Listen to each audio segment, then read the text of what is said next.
Good afternoon, my dear student. Welcome to the temple of the MIPSAR College. Today, deliver the subject name of the subject pharmaceutics. First, in the pharmaceutics, first we will deliver the different chapters one by one. First chapter, introduction to the different dosage forms. Second, introduction to pharmacopoeia. Third, metrology.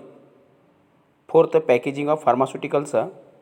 Fifth, size reductions. Sixth chapter, size separation. 7 number, mixing and homogenization.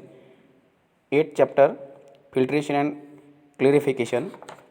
Then 9, extraction and Galancials. 10 number chapters, name of the topics, heat processes. Then 11 chapter, distillation. 12, introduction to drying processes. Then sterilization. Then processing of tablets, then capsules, and lastly immunology. These are the index of the pharmaceutics first subject. One by one, today,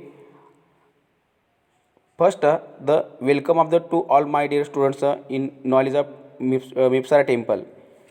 तर सर्व प्रथम वर्ष पदविका विद्यार्थ्यांचा Mandesh pharmaceutical research centre या कॉलेजमध्ये सर्वांचं प्रथम स्वागत करतो आणि मी माझ्या लेक्चरला सुरुवात करतो. First the introduction chapters of pharmaceutics, म्हणजे फार्मास्युटिक्स सब्जेक्ट या विषयातील पहिला इंट्रोडक्शन चॅप्टर आपण घेतो. त्याचं नाव आहे डिफरंट डोसेज फॉर्म्स. मीन्स वेगवेगळ्या स्वरूपातील डोसेज फॉर्म्स असतील. First the define dosage forms. Dosage form means the carrier through the which drug molecules are delivered to sites of actions within body. Means the drug molecules are delivered to the sites of action of within body. means बॉडीच्या वेगवेगळ्या भागाकडे वेगवेगळ्या माध्यमातून औषध पाठवणे, त्याला काय म्हणायचं, dosage forms. Then importance of dosage forms, म्हणजेच डोसेज फॉर्मचं महत्त्व काय, डोसेज फॉर्म आपल्या शरीरामध्ये का महत्त्वाचा आहे, का गरजेचं आहे, हे आपण बघतोय.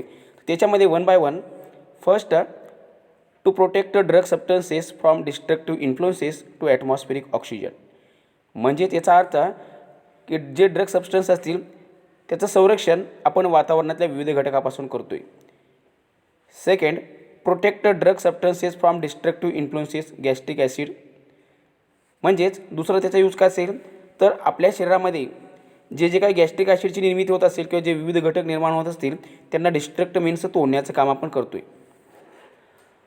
Third, provide liquid preparations of substances means either insoluble or unstable in the desired vehicles. म्हणजेच लिक्विड स्वरूपातील जे काही पदार्थ असतील, समजा क्रीम असेल, जेली असतील किंवा एखादं कप सिरप असेल, वेगवेगळ्या प्रकारचे जे आपण काय औषधं आपल्या शरीराला देतोय, मग ते सोल्युबल मीन्स विरघळणारे असतील किंवा इनसोल्युबल म्हणजे न विरघळणारे असतील अशा पदार्थासाठी. त्याच्या पुढचं इम्पॉर्टन्स आहे महत्त्व, to provide clear liquid dosage from substances. Means जे डोसेज फॉर्म आहे, जे लिक्विड डोसेज फॉर्म आहे ते क्लिअर स्वरूपात देण्यासाठी आपण हे वापरतोय. That is a syrup and solutions. Syrup means तुम्ही यू नो द सिरप, तुम्हाला माहिती आहे सगळ्यांना, सिरप म्हणजे खोकल्याचं औषध वगैरे असेल किंवा गोड औषध असेल, आणि सोल्युशन्स म्हणजे द्रावण असतील. आणि शेवटचं इम्पॉर्टन्स आहे to provide rate controlled drug actions. Rate controlled drug actions म्हणजे वेगवेगळ्या औषधांचे जे ॲक्शन्स असतील त्याचा दर किंवा त्याचं प्रमाण नियंत्रणात आणण्यासाठी आपण हे डिफरंट डोसेज फॉर्म्स वापरतोय. आता मला सांगा तुम्ही वेगवेगळे डिफरंट डोसेज फॉर्म कसं वापरताय. वेगवेगळ्या स्वरूपात असेल, समजा पावडरच्या स्वरूपात असेल, जेलीच्या स्वरूपात असेल, क्रीमच्या स्वरूपात असेल, पावडरच्या स्वरूपात असतील किंवा टॅब्लेट म्हणजे गोळ्यांच्या स्वरूपात असतील, कॅप्सूलच्या स्वरूपात असतील, असं वेगवेगळ्या प्रकारचे आपण डोसेज फॉर्म बनवतोय. देन पण नेक्स्ट या चॅप्टरमधलं जे आर्टिकल आहे ते बघतोय ते म्हणजे क्लासिफिकेशन ऑफ डोसेज फॉर्म्स, म्हणजे डोसेज फॉर्मचं वर्गीकरण. आता आपण कोणकोणत्या स्वरूपात डोसेज फॉर्म देतोय ते बघूया. हे महत्त्वाचं आर्टिकल आहे, classification of dosage form.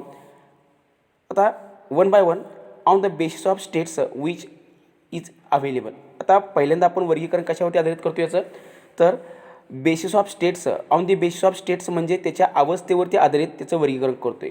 First, solid dosage form and second, liquid dosage forms.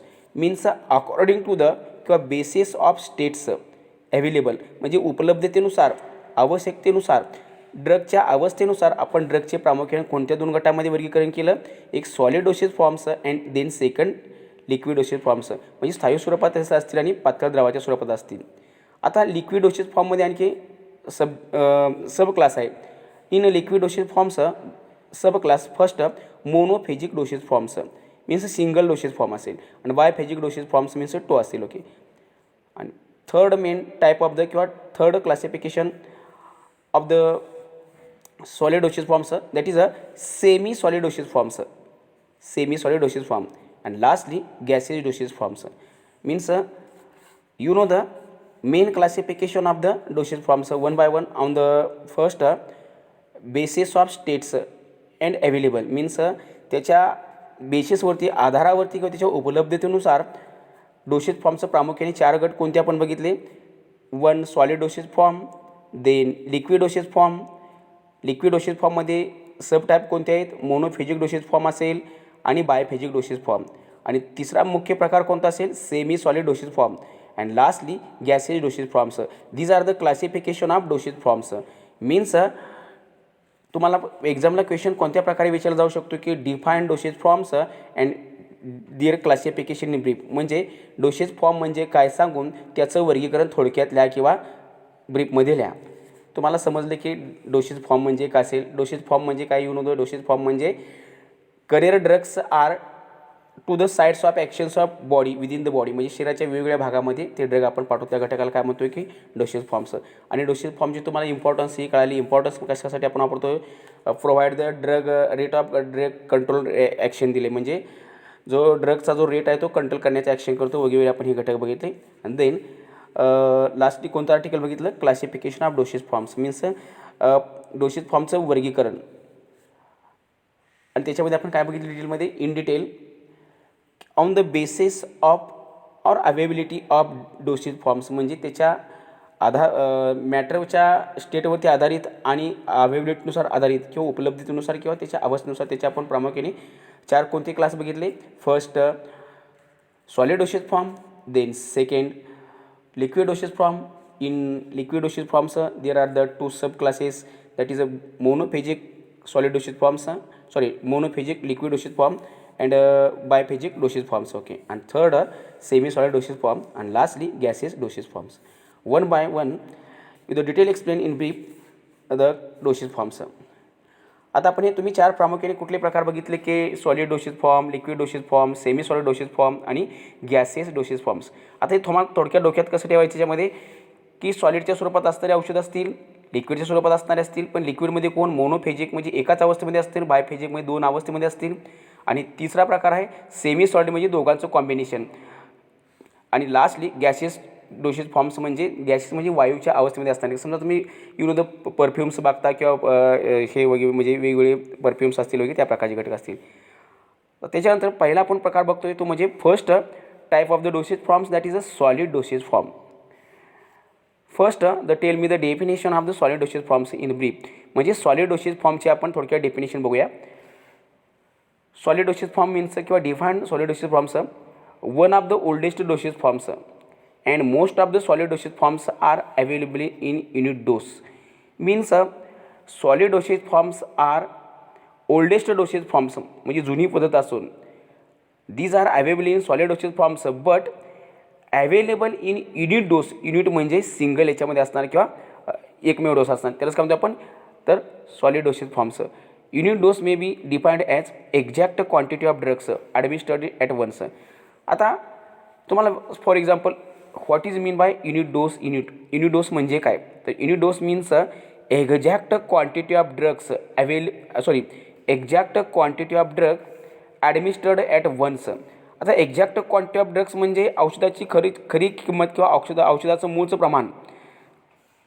ॲडमिनिस्टर्ड at once म्हणजे एकाच वेळेस तुम्ही किती प्रमाणात किंवा एक्झॅक्ट किती प्रमाणात औषधाचा डोस दिला त्या डोसला आपण काय म्हणतो युनिट डोसेज फॉर्म. आता फॉर एक्झाम्पल तुम्ही कोणत्याही बॉटलवरती बघता की 10 ml असेल, 5 ml असेल किंवा एखादे टॅब्लेट्स किंवा कॅप्सूल्स तुम्ही पाकिट बघता त्याच्यावरती लिहिलं असतं 20 ग्रॅम्स लिहिलं असतं, 100 ग्रॅम लिहिलं असतं, 200 ग्रॅम लिहिलं असतं.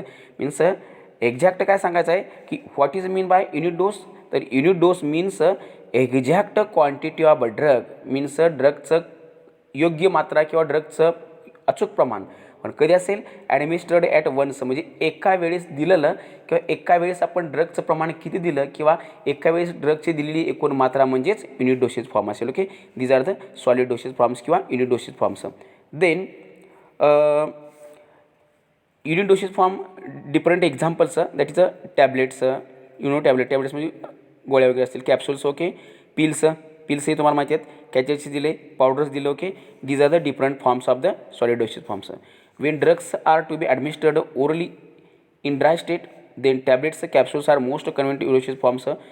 बरं, तुम्हाला हे माहिती पाहिजे की टॅबलेट्स असतील, कॅप्सूल असतील, पिल्स असतील, पावडर्स असतील, क्रीम्स असतील किंवा जे वेगवेगळे घटक असतील ते आपण वेगवेगळ्या मार्गाने किंवा डिफरंट रूटप्रमाणे आपण ॲडमिनिस्टर्ड करतो. डिफरंट रूट्स म्हणजे विविध मार्गाने. आता मला सांगा, टॅबलेट्स असतील आपण ओरलमधून घेतो आहे, सस्पेन्शन किंवा एखादं पातळ द्रावण असेल आपण ते ओरल तोंडामार्फत घेतो आहे.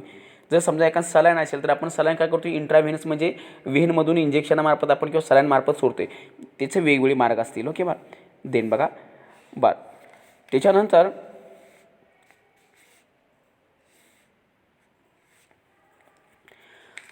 Dosage form.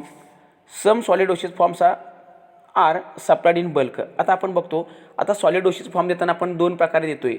बल्क क्वांटिटी म्हणजे पुष्कळ प्रमाणात देतो आहे, जास्त प्रमाणात काही डोस देतो आहे. आणि देन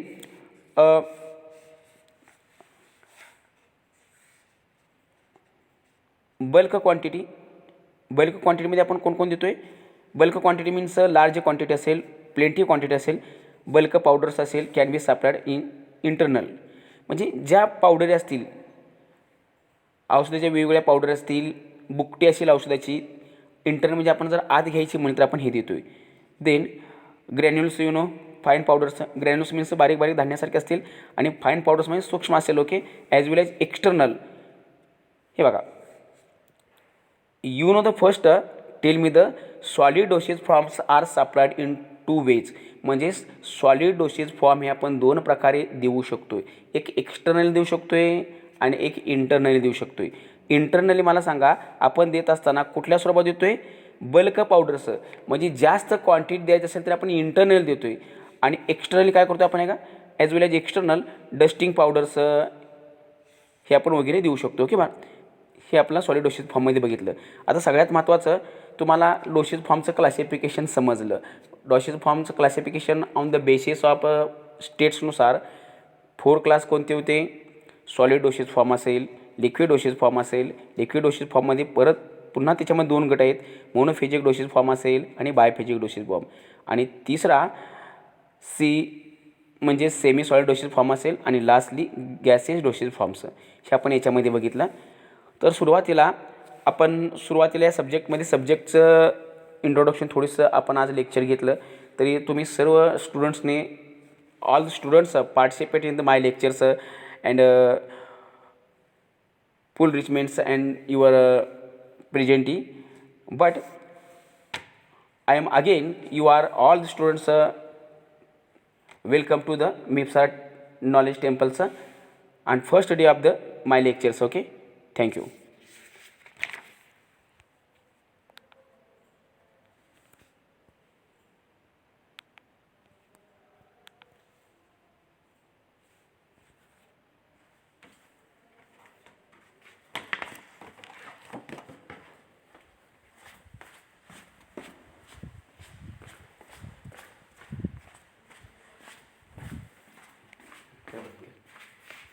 तेरा मिनटं